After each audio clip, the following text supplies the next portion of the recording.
Imagine attacking a fortress you cannot climb, defended by warriors who move faster than your army. In 1880, the mighty British Empire, the largest the world had ever seen, faced a small but fierce kingdom in the high mountains of southern Africa. This wasn't just another colonial conflict. It was a war against geography itself, and it all centered on one place: Thaba-Basuto, the Mountain of the Night.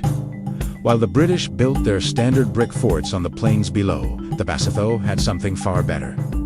They didn't need to build a fortress. They lived on. One, Thaba-Basuto rises like a colossal stone table from the surrounding landscape. Its sheer cliffs, hundreds of feet high, form natural walls. For any army trying to ascend, there were only a handful of narrow, treacherous paths, each one a death trap.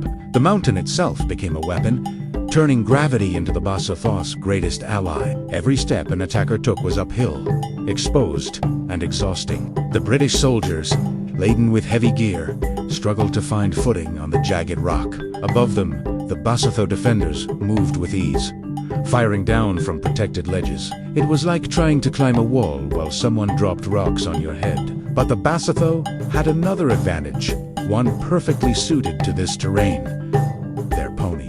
These weren't the large, heavy cavalry horses of the British Army. The Basotho ponies were small, tough, and unbelievably agile. They could gallop across steep, broken ground where a British cavalry horse would stumble and fall.